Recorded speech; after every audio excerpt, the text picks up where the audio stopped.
how can we talk, how can we hold elected officials accountable, and how can we really bring about the culture change that you're both advocating for within the party? Sure.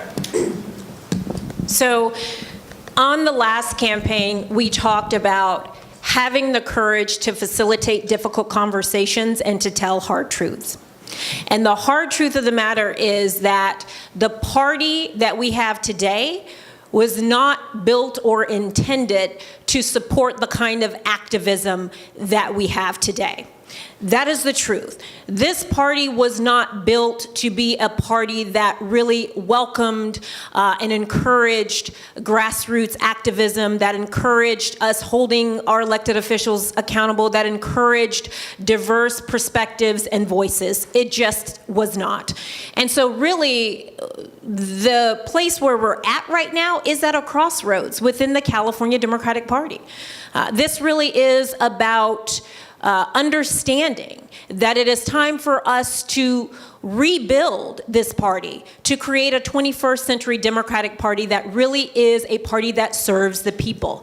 As it relates to AB84, very specifically, that was in many respects designed to be a workaround, to get around the contribution limits to the party and have another sort of avenue to funnel the money. When it comes to holding our elected officials accountable, there are many things that we can do as a party. One of the things that we talked about during the last campaign and during this campaign as well is doing away with automatic endorsements of incumbents. Every single elected official should have to stand for a vote, should have to stand on their record, should have to come before the endorsing body and make the case as to why they should once again get the party's endorsements. And one of the other things that all of our elected officials should do, and all of our candidates who want the endorsement of this party, they should actually have to read our Democratic Party platform. And they should have to affirm that they have read it and they agree with it. And if they don't, they should tell us what parts and why. We have to get back to a party that doesn't just have vague, value statements written on pieces of paper that really, in actuality, have no meaning. We really have to be that party that believes in having our elected officials who are there to serve us. And so I am all for bringing about the kinds of reform within this party that really reminds our elected officials that they serve at our pleasure, that they are there to do the work of the people, that they are there to use those positions to help our communities. And so that is something, quite frankly, that this party has not been for a long time, and it was not built that way. And so really the question is up to you all, the delegates to this party.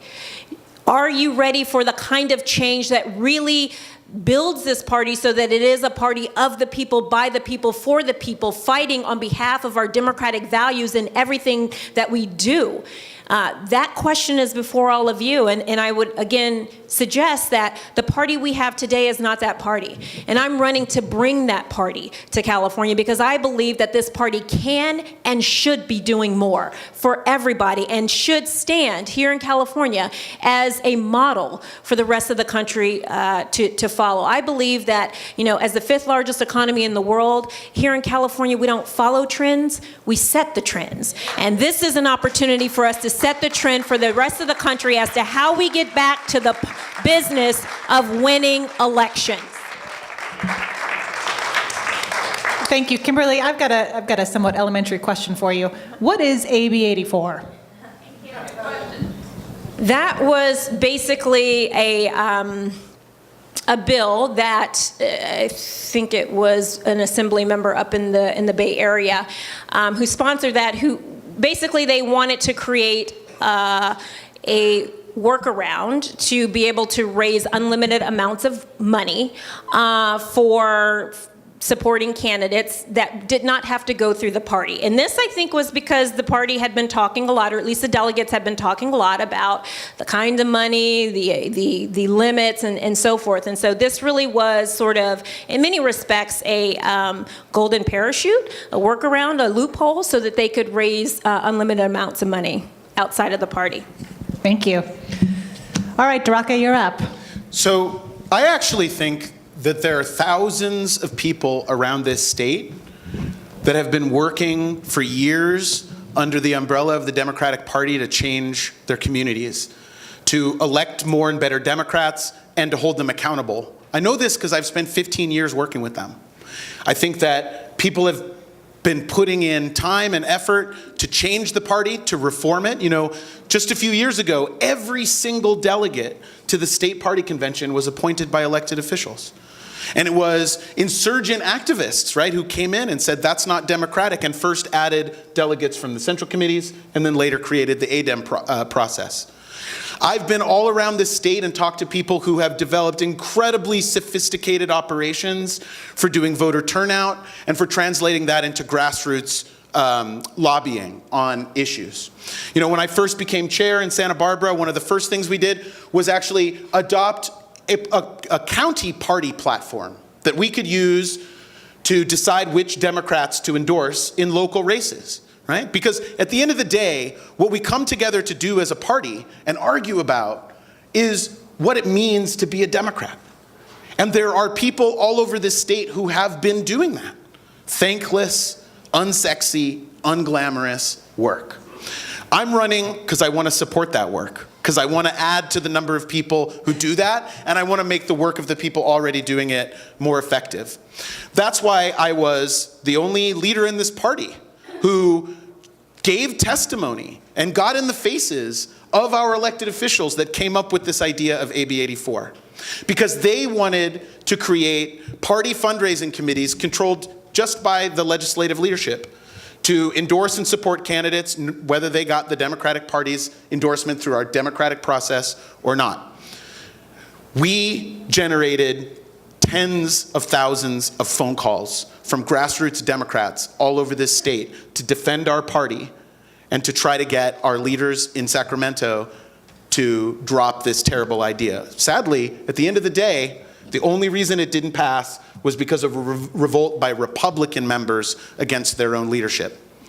That energy, those were thousands of people who took action to defend this party from an attempted end run by elected officials.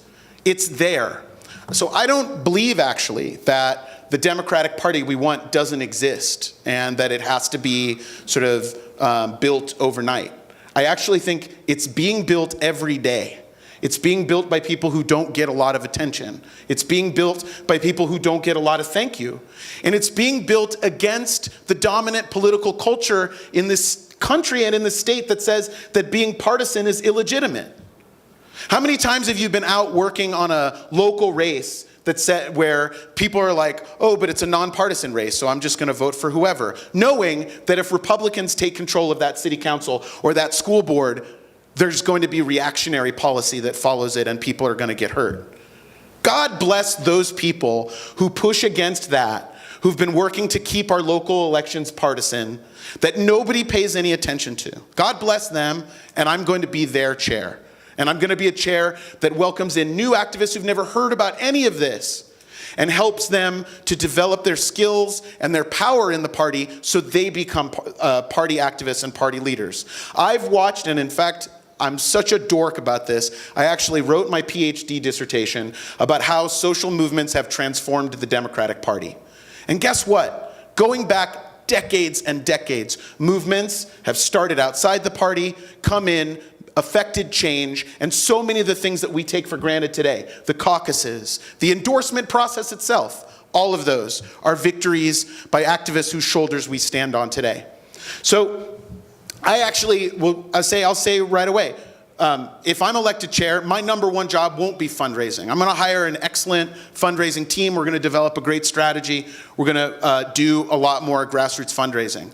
But my number one job is going to be the friend, the ally, the planner, the supporter, the experienced voice for anybody who wants to come into this party, build it in their community's interests or in their community's image, and use it to fight for political power for the disenfranchised.